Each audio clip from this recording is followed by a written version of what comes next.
Kalau dunia ini isinya hanya orang yang setuju saja terhadap gagasan-gagasan lama, maka ilmu tidak akan berkembang. Jadi orang yang kreatif dan kritis.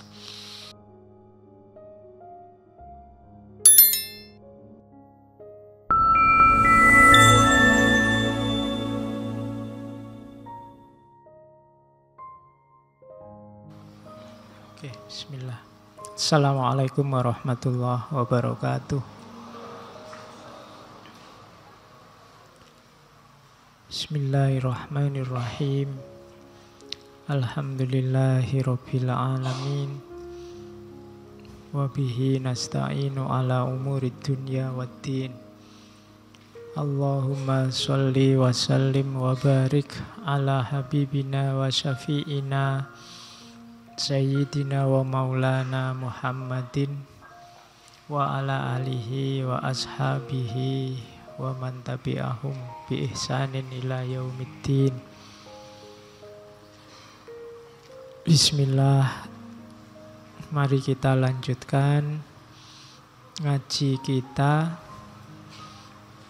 Malam ini kita masih ada di dunia pendidikan. Tokoh kedua yang malam ini kita angkat adalah filosof, psikolog dari Swiss.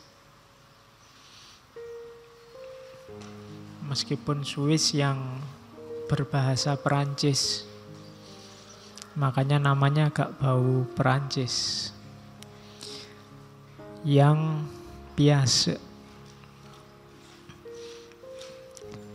Ya enggak apa-apa kalau yang enggak bisa baca di bahasa Jean Piaget, ya enggak apa-apa.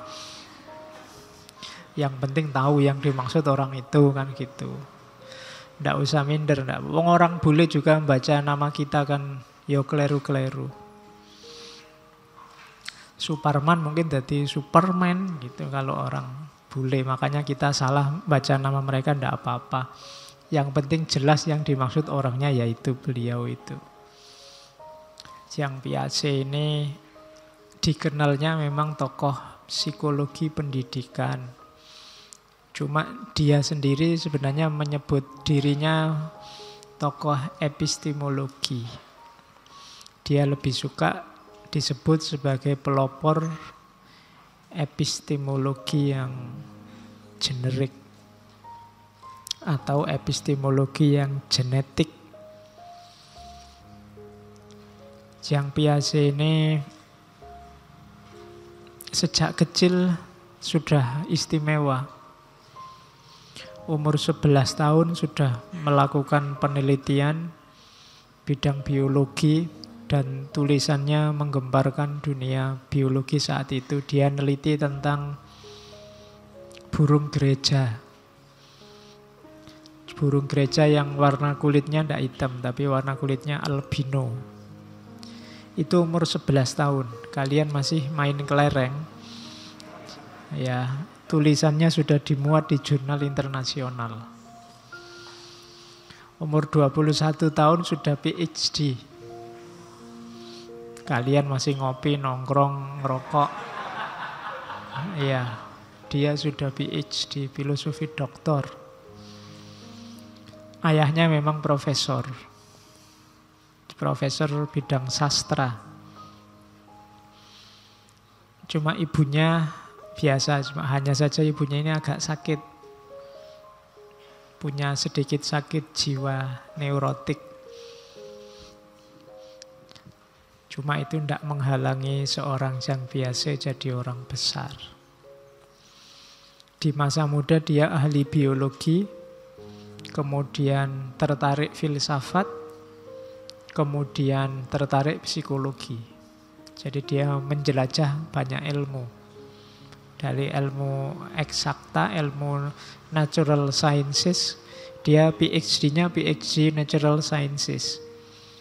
Sampai kemudian geser ke filsafat. Di filsafat juga dia tidak terlalu puas. Sampai nanti menjelajah ke dunia psikologi. Tapi semua ilmu yang didapat sebelumnya nanti berguna untuk konsep-konsep besarnya. Itu yang biasa jadi filosof, yang psikolog masih mirip-mirip minggu lalu, Samuel Bloom. Oke, bismillah, kita mulai ya. Yang biasa ini kelahiran 1896, nanti meninggalnya 1980. Jadi lumayan sampai tua. Kawin juga. Kan banyak yang tidak kawin. Kalau ini kawin, punya anak putri-putri 3. Dan dahsyatnya yang biasa ini, penelitiannya nanti tentang psikologi perkembangan itu yang diteliti anaknya sendiri. Nanti beliau punya 3 putri, dan tentang 3 orang putri ini lahir masing-masing 1 buku. Jadi tidak repot-repot nyari objek yang lain, pokoknya anak dhewe jadi objek penelitiannya. Dan sukses melahirkan teori-teori besar tentang perkembangan anak, yang nanti dia sebut epistemologi genetik. Ya, itu istimewanya seorang yang biasa. Bismillah, kita mulai ya. Itu saya awali dari situ, itu quote-nya dari beliau juga. Only education is capable of saving our societies from possible collapse, whether violent or gradual. Hanya pendidikan yang mampu menyelamatkan masyarakat kita dari kemungkinan keruntuhannya, baik secara keras langsung revolusioner atau gradual evolusi. Jadi nyawanya peradaban, nyawanya masyarakat, nyawanya dunia sosial itu ada di pendidikan.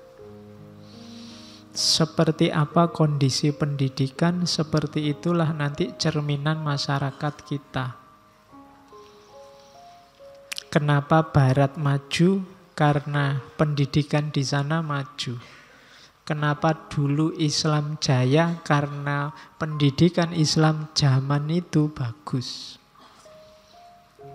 Kuncinya di dunia pendidikan. Ada istilah the rise of education. Dulu Barat itu merebut peradaban Islam dari pusatnya di era Abbasiyah, kejayaan Islam, sampai kemudian dibalik oleh Barat sejak Renaissance. Itu kuncinya kan di the rise of education, pendidikan yang membuat orang pinter jumlahnya banyak berkali lipat. Itu yang dilakukan oleh Barat. Saya sering cerita, di antara yang menyebabkan Barat jaya itu penemuan mesin cetak. Mesin cetak itu membuat transmisi keilmuan bisa cepat. Tidak harus ketemu gurunya, tidak harus ketemu ustadznya, tapi bisa dapat ilmunya. Jadi orang pinternya berkali lipat banyaknya dan cepat. The rise of education. Orang terdidiknya jumlahnya banyak. Bandingkan dengan Islam sebelumnya. Dunia Islam dulu jaya. Ilmuwan-ilmuwan banyak luar biasa. Cuma jumlah orang pinter dengan jumlah masyarakat awamnya tidak imbang. Sangat lebih banyak yang awam. Dulu elit ulama itu diistimewakan oleh istana. Biasanya kayak di zaman Abbasiyah itu, di Baitul Hikmah itu dibuatkan istana sendiri.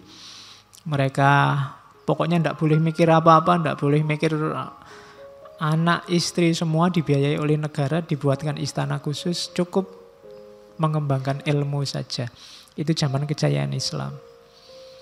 Cuma resikonya ketika dinasti jatuh, istana dijarah, biasanya mereka orang-orang pintar ini termasuk yang terbantai.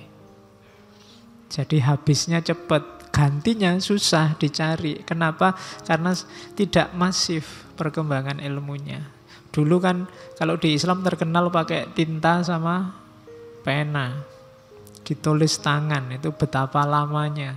Sekuat-kuatnya tulis tangan kan beda sama mesin cetak. Sehari bisa ribuan eksemplar.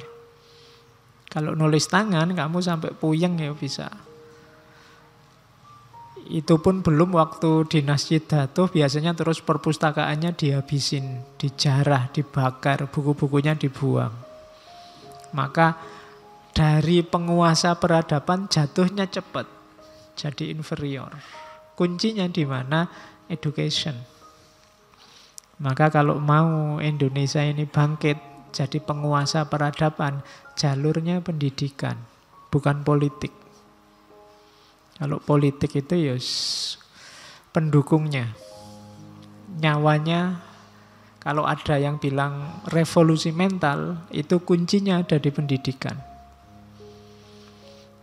Jadi ya saya tegaskan lagi, bukan politik. Apalagi pendidikan yang dipolitisir. Sekarang apa-apa kan dibawa ke ranah politik.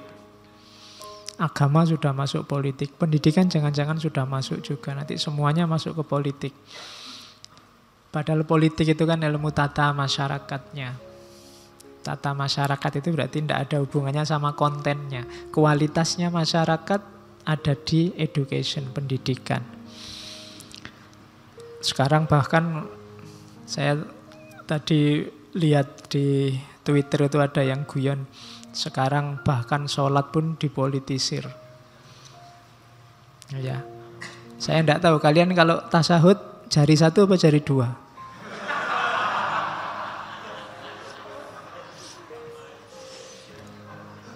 Jangan-jangan sekarang yang pilihannya dua terus tasawufnya jari dua. Mau satu gengsi, jangan. Ini kalau satu kan nanti nomor satu, tasawufnya luru. Oke, yo betapa lucunya Indonesia kalau sampai ke sana ya cara berpikirnya. Sebenarnya banyak yang lucu di sekeliling kita. Ning yo wong lucu-lucu kok bikin kamu marah, itu yang saya heran. Mbok yo ketawa saja. Biar enggak stres. Hari ini banyak orang stres. Saya lupa ini 10 Oktober itu hari kesehatan mental. Jadi ya hari kesehatan mental internasional, kesehatan jiwa. Ayo kita jadikan patokan, jangan sampai jiwa kita ikut sakit gara-gara politik. Lebih enak fokus ke ilmu, fokus ke pendidikan. Nyawanya ada di sini. Kalau era kita belum, semoga anak kita, cucu kita yang menguasai. Dan dari mana? Ya dari kalian, dari kita. Membangun generasinya dari kita. Oke, sekarang kita lihat perspektifnya beliau yang biasa ini. Alirannya namanya konstruktivisme. Minggu lalu kita kenal, belum itu dekatnya sama humanisme, behaviorisme. Kalau beliau ini namanya konstruktivisme. Struktur pengetahuan itu dikonstruksi, bukan dekonstruksi, disusun, ditata. Makanya namanya konstruktivisme. Jadi manusia itu belajar dari pengalaman, terus dapat pengetahuan, terus ditata, dan itulah nanti yang jadi bekal menghadapi kehidupan. Jadi pengetahuan-pengetahuan kita dapatkan, terhimpun, tersusun dari pengalaman demi pengalaman sejak kamu lahir. Jadi alat utamanya apa? Ya akalmu. Di konstruktivisme, di aliran konstruktivisme, pengetahuan ini bukan satu yang mati, tapi dia dinamis. Seperti apa profilmu, kamu jadi orang yang seperti apa, itu kan ditentukan oleh pengetahuanmu. Yang itu ditumpuk-tumpuk sejak kamu bisa mikir sampai hari ini. Yang ini nanti masih berkembang lagi pasti. Semakin tambah wawasanmu, semakin tambah pengalamanmu, berarti tambah pengetahuanmu, dan itu nanti hidupmu akan berubah. To know sama dengan to be. Tahu sesuatu itu berarti juga menjadi sesuatu. Jadi setiap orang situasinya begitu, membangun pengetahuan, membangun struktur pengetahuan secara mandiri. Maka ayo dibangun pelan-pelan yang baik-baik. Karena seperti apa dirimu tergantung itu. Besok kalau punya putra, punya anak, dialasi, dilandasi dengan kebaikan-kebaikan sejak kecil, diajak mengalami hal-hal yang konstruktif, positif, maka dia akan jadi orang yang positif. Tapi kalau pengalaman yang kita berikan, pengalaman-pengalaman negatif, ya dia akan terbangun jadi negatif. Itu bahasanya konstruktivisme namanya. Jadi tidak ada konstruksi bawaan.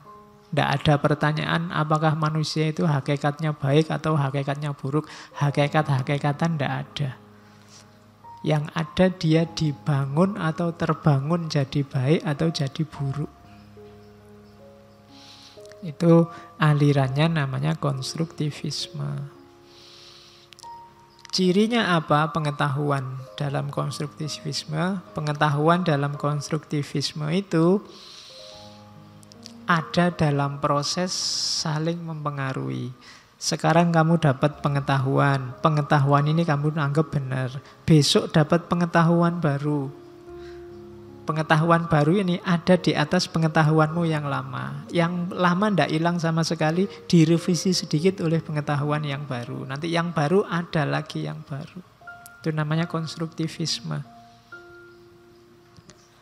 Yang kedua, pemahaman lama ganti pemahaman baru, itu pasti. Karena pengetahuan lama ganti pengetahuan baru, ya pemahaman lama ganti pemahaman baru. Pengalaman lama jadi pengalaman baru, berarti pengetahuan lama jadi pengetahuan baru.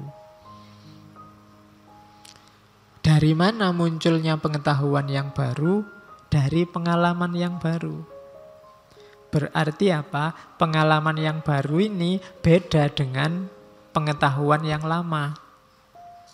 Yang pengetahuan lama ini dari pengalaman yang lama. Karena pengalaman baru beda dengan pengetahuan lama, maka pengalaman baru membentuk pengetahuan baru.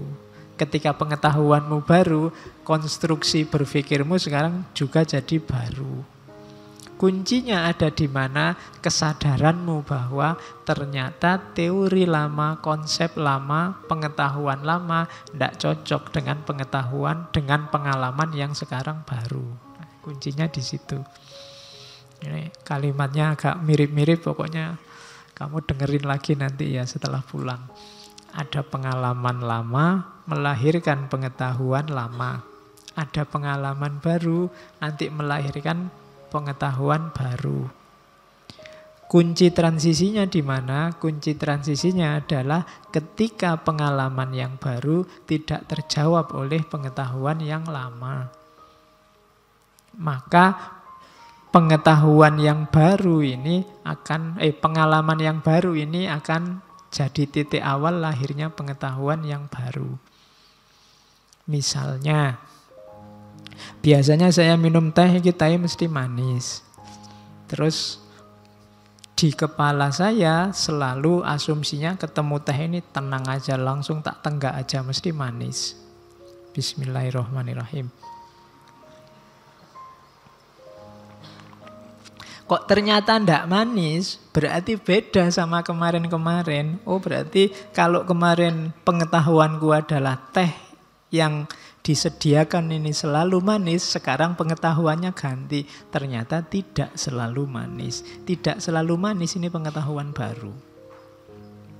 Nah, konstruksi berpikir kita, kalau versinya konstruktivisme itu ganti-ganti semacam itu loh. Nanti ada orang yang tidak mau ganti, meskipun pengalaman yang baru sudah menuntut harus ganti, tidak mau ganti. Pokoknya tetap harus memegangi pengetahuan lama. Yang kayak gini biasanya nanti kita sebut orang konservatif. Pokoknya tetap harus pengetahuan lama, meskipun fakta baru tidak didukung oleh pengetahuan kita yang lama. Oke. Jadi konservatif itu tidak mau berubah, pokoknya itu ya itu. Padahal sekarang mungkin tidak cocok lagi, tidak sesuai lagi, tidak bisa. Ideologi itu biasanya kecenderungannya susah untuk diubah. Tapi di dunia ilmiah, logika ini jalan.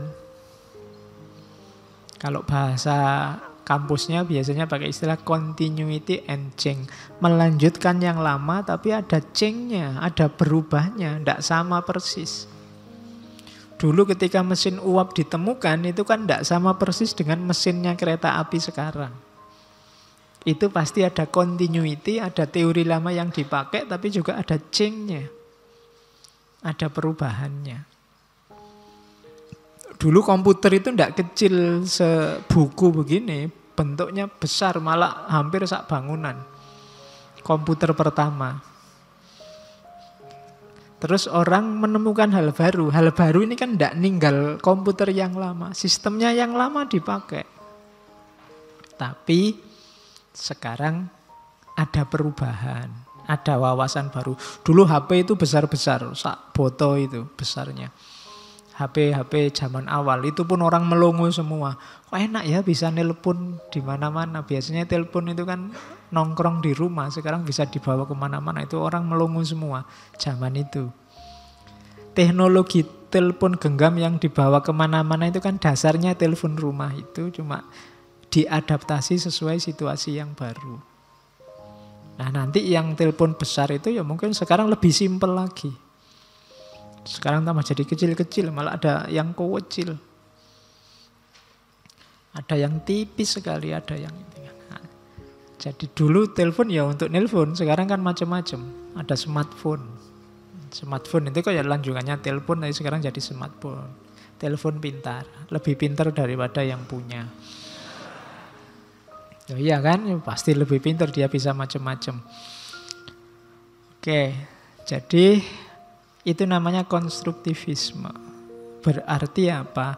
Bahan belajar paling utama adalah pengalaman hidup. Karena pengalaman itulah nanti yang ganti struktur berpikir kita. Struktur berpikir kita inilah nanti yang jadi landasan perilaku kita, hidup kita. Jadi identitas kita dibangun di situ. Itu namanya konstruktivisme. Ya kalau pakai dalil mungkin ya kullu mauludin yuladu alal fitrah. Apakah dia jadi Yahudi yuhawidanihi, atau jadi Nasrani yunasironihi, atau jadi Majusi yumajisanihi. Itu tergantung bagaimana dia dibangun, dikonstruksi. Terus yang kedua itu tulisannya kepotong. Kognitivisme, ya. Jadi cirinya gagasannya Piaget itu yang pertama tadi konstruktivisme, kalau ini kognitivisme.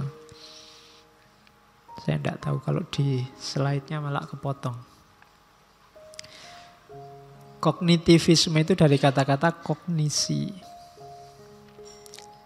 Asumsinya kayak tadi, belajar itu ternyata perubahan persepsi dan pemahaman. Beda sama kemarin minggu lalu yang humanisme, behaviorisme, itu kan hubungannya persepsi sama perilaku yang berubah. Kalau ini enggak, ya belajar itu ya adanya di akal, di kognisi. Setiap orang punya pengalaman-pengalaman, yang pengalaman itu menjadi dasar pemikiran. Yang pemikiran itu akan jadi sumber perilaku kita. Yang perilaku ini akan membentuk diri kita. Gambarnya yang saya jelaskan tadi, gambar bulat-bulat jajar 4 itu kan pengetahuan lama. Sekarang ada pengetahuan baru. Tapi ketika lahir pengetahuan baru bukan berarti pengetahuan lama semua ditinggal. Ketika kamu SD terus naik kelas jadi SMP, naik kelas lagi jadi SMA, itu kan pelajaran SD tidak ditinggal, tidak hilang. Tapi dilanjutkan. Masih ada tapi dikembangkan lagi. Ketika kamu SMA masih ada tapi dilanjutkan lagi. Kuncinya di mana? Di akal, di pemahaman. Nah, pandangan ini namanya kognitivisme. Jadi proses belajar yang fokusnya pada kognisi, IQ-nya. Oke, saya lanjutkan. Itu penjelasan duanya. Makanya jargonnya Zhang Piaget itu experience precedes understanding. Pengalaman itu mendahului pemahaman. Apa yang tidak ngalami, tidak memahami, Pak. Dalam banyak hal begitu. Kamu paham benar apa itu kuliah kalau kamu ngalami kuliah. Kalau cuma dijelaskan tentang kuliah mungkin ngerti tapi tidak terlalu paham. Untuk paham harus ngalami. Maka informasi tentang kuliah dengarkan dari tangan pertama yang pernah ngalami kuliah. Kalau belum pernah kawin, obrolanmu, statusmu tentang kawin itu kalah valid dengan temanmu yang sudah kawin. Ya jangan kawin lah ya, kasar, menikah. Ya nanti pikiranmu kalau kawin beda. Tentang menikah itu tanya temanmu yang sudah pernah menikah. Dia ngalami langsung. Kalau kamu misalnya, saya tidak akan pacaran, Pak. Kenapa? Pacaran itu ganggu kuliah. Kamu pernah pacaran? Belum pernah. Oh, kurang valid. Kamu ngerti ganggu kuliah itu kalau memang kamu sudah pacaran terus kuliahmu terganggu, ngalami sendiri. Kalau ini kemarin teori kayak gini adanya kan di ilmu laduninya Ghazali itu. Jadi pengetahuan kehadiran. Pengetahuannya hadir langsung dalam dirimu. Kenapa? Aku ngalami sendiri. Jadi kalian yang kuliah, kalau pakai teori ini, jangan underestimate sama ayah ibumu, kakek nenekmu yang tidak kuliah. Mereka umurnya lebih banyak, insya Allah pengetahuannya lebih banyak tentang hidup dibandingkan kalian yang masih muda. Mungkin wawasanmu lebih sempit. Karena pengetahuanmu sekarang mengandalkan smartphone-mu, mengandalkan HP-mu. Kalau orang tuamu terjun langsung ke lapangan, dia wawasannya jauh lebih luas. Kenapa? Pengalamannya jauh lebih luas. Jadi experience precedes understanding. Maka jangan mengunderestimate orang tuamu, guru-gurumu. Bagimu mungkin mereka tidak update, mereka agak kuper karena jarang buka WA, jarang buka Facebook.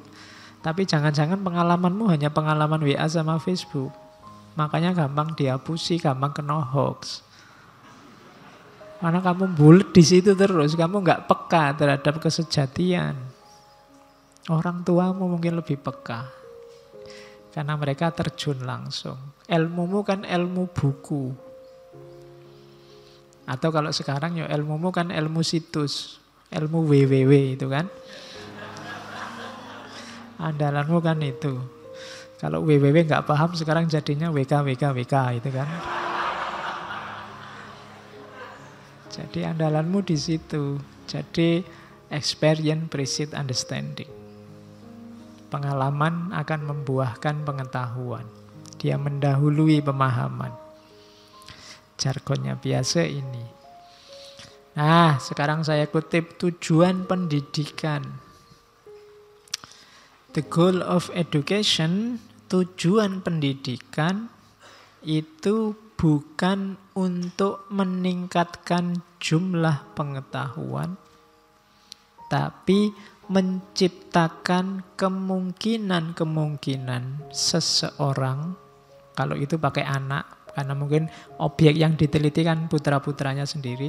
Jadi meningkatkan kemungkinan seorang anak untuk menemukan sendiri atau menciptakan sendiri. To invent and discover. To create men who are capable of doing new things. Untuk menciptakan sosok untuk menciptakan orang yang mampu menemukan, mampu melakukan hal-hal yang baru. Tujuan pendidikan harus ini. Katanya Piaget. Jadi bukan numpuk pengetahuan. Sehari kuliah 5 sesi itu kan pengetahuan menumpuk, tidak karu-karuan di kepala. Itu pun tidak ada yang paham, tidak ada yang nyantol.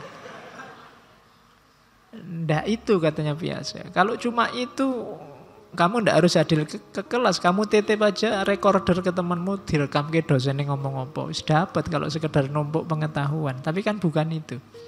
Tujuan pendidikan katanya Piaget tidak untuk apa.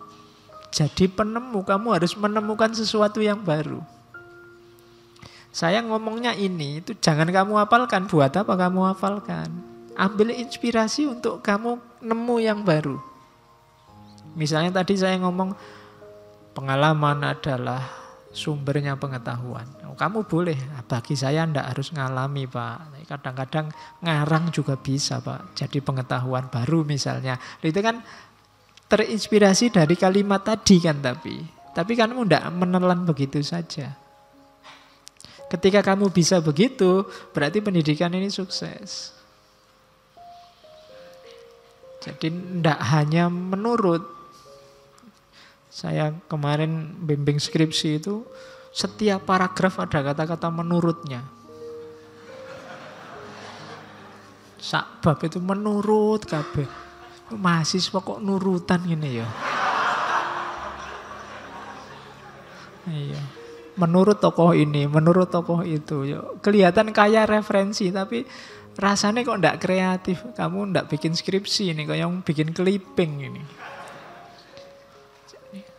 Nurut kafe, yang kreatif, temukan yang baru. Iya, kamu baca punya referensi, tapi dari referensi itu kan kamu bisa melakukan kayak di Bloom kemarin, melakukan sintesis. Ini loh, saya ketemu yang baru, beda sama yang lama. Meskipun tadi saya pakai teori, sekarang lahir teori baru, tidak cuma manut sama teori lama. Nah, itu kreatif. Jadi tujuannya pendidikan itu melahirkan orang kreatif, men who are capable of doing new things. Orang-orang yang bisa melakukan hal-hal baru. Genuine. Oke. Terus ini lanjutannya. Tujuan utama pendidikan itu tadi ya, kalimat terakhirnya saya lanjutkan. Create men who are capable of doing new thing. Lanjutannya apa? Not simply of repeating what other generation have done. Tidak hanya mengulang yang sudah dilakukan oleh generasi sebelumnya. Jadi jangan cuma ngulang. Kalau cuma ngulang, tidak ada kreatifnya, peradaban manusia tidak berkembang. Kita butuh orang-orang yang kreatif, inventif, discovers. Jadi yang pertama itu. Tidak boleh jadi bebek. Bebek aja lebih kreatif. Kalau yang menggembala nunjuk kanan, dia belok kiri. Kalau menggembala nunjuk kiri, dia belok kanan. Kalau kamu kan kalau nunjuk kanan, kanan, kiri, kiri. Bahkan lebih jelek dari bebek kalau kayak gitu. Bebek aja sudah punya logika oposisi. Ya, kamu manut saja. Jadi kalau ada istilah jangan membebek saja, lu ndak bebek itu oposisi sebenarnya. Kalau yang ngomong dia kayunya diarahkan ke kanan, dia belok kiri. Kalau diarahkan ke kiri, dia belok kanan. Itu kan logikanya oposisi. Oke, jadi jangan jadi orang. Kalau kamu semacam ini, ya pantas peradaban kita ndak berkembang. Kita kalah terus di dunia sains. Kreatiflah. Jadi jangan cuma menghafalkan dan meniru. Harus naik level kognisinya kemarin ya di Bloom. Oke, tujuan kedua sekarang. The second goal of education is to form minds which can be critical, can verify and not accept everything they are offered. Tujuan kedua apa? Membentuk pikiran yang kritis, bisa menguji dan tidak menerima apapun, tidak hanya menerima saja apapun yang ditawarkan. Jadi kreatif terus kritis. Kalau lahir sosok-sosok yang kreatif dan kritis ini, peradaban manusia akan berkembang. Kalau tidak akan macet. Kalau dunia ini isinya hanya orang yang setuju saja terhadap gagasan-gagasan lama, maka ilmu tidak akan berkembang. Ilmu itu berkembang ketika ada orang mengkritik, mencari salahnya, mencari di mana tidak tepatnya. Kalau hanya orang setuju terus, ya ilmu macet. Maka di antara tugasnya filsafat yang sering saya singgung kan criticizing, mengkritisi. Apa ya harus begitu? Cocok ndak ruang dan waktunya? Apa ya jumlahnya harus segitu dan seterusnya, itu namanya kritis. Kalau ndak ada yang kritis, ya peradaban ndak akan berkembang. Kalau manusia ndak kritis, itu mungkin kita masih hidup kayak zaman primitif, kayak zaman Nabi Adam dulu, awal-awal. Ndak berkembang. Kenapa sampai berkembang? Orang kritis terus. Dulu orang mungkin pakai baju kulit binatang, terus mungkin dikritisi. Kira-kira bisa berkembang ya, nggak pakai kulit ini rasanya kok gatel misalnya. Terus dikembangkan lagi sampai bajunya semacam ini. Jadi itu kritis. Ya kalian sekarang juga harus kritis. Harus enggak kita pakai baju yang semacam ini? Kalau nenek moyangmu dulu enggak pakai baju atasan semacam ini. Kalau kamu lihat sejarah Mojopahit zaman dulu itu, kalau yang laki-laki dia enggak pakai. Bahkan mungkin yang perempuan juga enggak pakai atasan. Dia atasnya polos, bawahnya aja ditutup. Karena mungkin pertimbangan suhu, cuaca. Indonesia ini kan lembab. Jadi lebih sehat kamu buka baju keringetan biar bisa menguap. Nah, itu konstruksi geografisnya. Nenek moyangmu pintar membaca geografi. Mereka akhirnya tangguh-tangguh. Kalau kita sekarang kan tidak tangguh. Zaman saya kecil, kalau hujan itu malah hujan-hujan. Dan tidak apa-apa. Tapi sekarang kan kamu kalau hujan lari kayak dikejar. Coba di jalan itu, lagi enak-enak jalan kok hujan itu, motor itu koyo setan melayuni. Sama air saja kita setakut itu. Karena memang begitu kena air terus kamu pilek. Itu berarti ada kearifan-kearifan yang hilang tentang suhu dan cuaca. Nenek moyang kita jauh lebih tangguh. Padahal mereka nggak pakai baju dulu. Tapi jarang orang mengeluh masuk angin.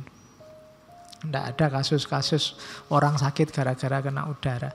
Tapi sekarang kita jauh lebih lemah. Mungkin kita perlu membaca lagi kearifan-kearifan lama. Karena kita punya kondisi geografis yang khas.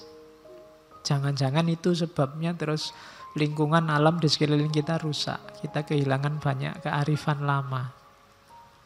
Hasil kita niru saja kebanyakan. Coba kamu cek jaketmu, jeansmu, sepatumu, itu mungkin ya hanya imitasi saja, niru saja dari yang sekarang menguasai peradaban, yaitu Barat. Kamu tidak pernah kritis. Kuliah panas-panas jam 12 siang pakai jaket jeans. Ya. Terus sibuk membesarkan AC, salahmu dewe pakai jaket jeans. Oke. Jadi tujuannya pendidikan itu ya. Kita tidak menciptakan bebek-bebek tapi manusia yang kreatif. Manusia yang kritis. Berarti apa? Yang lahir dari dirimu adalah orisinalitas-orisinalitas, bukan tiruan-tiruan. Sekarang kan yang aneh-aneh kamu tiru juga. Saya tidak tahu sekarang ada challenge orang jatuh sambil barangnya berceceran, itu loh banyak yang niru. Nggak tekan pikiranku. Bagusnya di mana gitu loh. Itu kan sekarang banyak yang semacam itu. Dan kamu dibela-belain diikuti, alasannya tren. sekarang musimnya gitu Pak. Kalau Bapak ndak ngerti ya Bapak kuper kan ngono. Dan kamu takut sekali dengan label yang namanya kuper ini. Oke, jadi ndaklah katanya biasa tujuan pendidikan ndak itu. Jadi orang yang kreatif dan kritis.